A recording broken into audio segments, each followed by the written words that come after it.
There was a famine in the land, besides the first famine that was in the days of Abraham. Isaac went to Abimelech king of the Philistines to Gerar. The Lord appeared to him and said, Don't go down into Egypt. Dwell in the land which I will tell you of. Sojourn in this land, and I will be with you, and will bless you. For to you and to your seed I will give all these lands, and I will establish the oath which I swore to Abraham your father.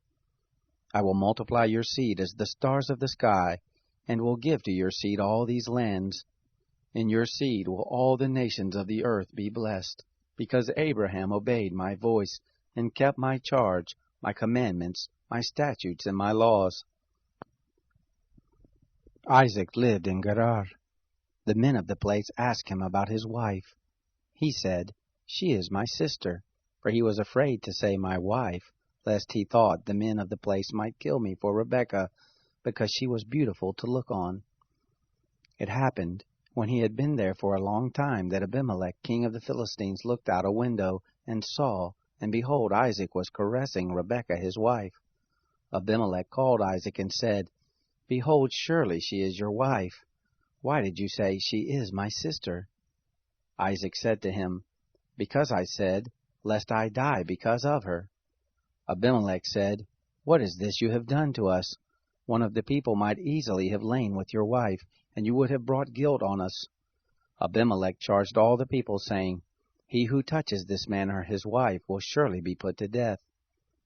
Isaac sowed in that land, and reaped in the same year 100 times what he planted. The Lord blessed him.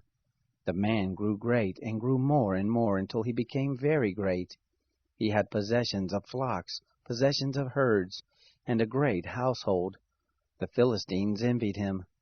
Now all the wells which his father's servant had dug in the days of Abraham his father, the Philistines had stopped and filled with earth. Abimelech said to Isaac, Go from us, for you are much mightier than we. Isaac departed from there, and camped in the valley of Gerar, and lived there. Isaac dug again the wells of water, which they had dug in the days of Abraham his father, for the Philistines had stopped them after the death of Abraham. He called their names after the names by which his father had called them. Isaac's servants dug in the valley, and found there a well of springing water. The herdsmen of Gerar argued with Isaac's herdmen, saying, The water is ours. He called the name of the well Esek, because they contended with him. They dug another well, and they argued over that also. He called the name of it Sitnah. He left that place and dug another well. They didn't argue over that one. He called it Rehoboth. He said, For now the Lord has made room for us, and we will be fruitful in the land. He went up from there to Beersheba. The Lord appeared to him the same night and said, I am the God of Abraham your father. Don't be afraid, for I am with you, and will bless you, and multiply your seed for my servant Abraham's sake. He built an altar there, and called on the name of the Lord, and pitched his tent there. There Isaac's servants dug a well. Then Abimelech went to him from Gerar, and Ahuzah his friend, and Phicol the captain of his host. Isaac said to them, Why have you come to me, since you hate me, and have sent me away from you? They said, We saw plainly that the Lord was with you.